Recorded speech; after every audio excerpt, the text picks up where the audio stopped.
Isang mapagpalang araw po sa ating lahat. Ako po si Nicole Castillo and welcome po sa aking daily devotion. So, ang topic po natin ngayon is anthropomorphic. So, ang meaning po nito is ang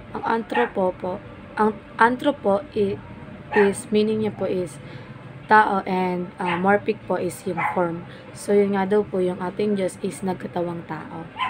So, ayon po sa Numbers chapter 11 verse 23, the Lord answered Moses, "Is the Lord arm too short? Now you will see whether or not what I say will come the for you, them for you." So, ayon po sa teaching is God desires communication and relationship. So, ninanais po nga daw po ni Lord na makapag-communicate sa atin at magkaroon ng relationship sa Kanya. And di lang po sa atin, pati na rin po sa atin family, friends, and others po. So, dito nga po is si Lord nga po is nagkatawang tao nga po siya. So, yung nag-iisang anak po ng Panginoon is nagkatawang tao para po makipag-communicate po sa atin.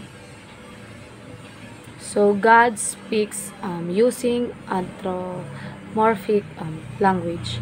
So, ayun nga po, kinakausap po tayo ng Diyos through anthropomorphic language. So, talagang para maintindihan natin ng Panginoon is gumamit siya nito. And yun nga po, ulit ang sinasabi ko po is nagkatawang tao nga po siya para po magkaroon ng relationship sa atin and para po makipag-communicate po sa atin. So, also din po is God's word became flesh in Christ Jesus. So, nagkatawang tao nga po, yun nga po sinasabi ko po is nagkatawang tao nga po ang anak ng ating Diyos para po magkaroon ng relationship at makipag-communicate sa atin.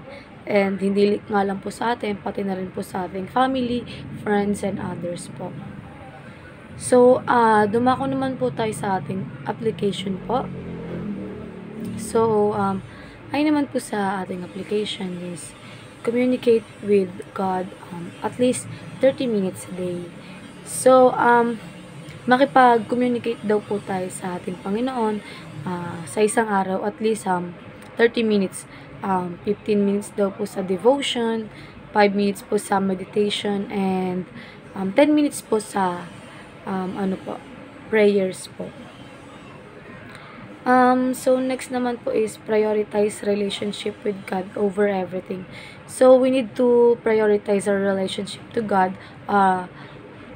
over everything po, and over our families, friends, relationships, and others. It's important to have relationship with God po.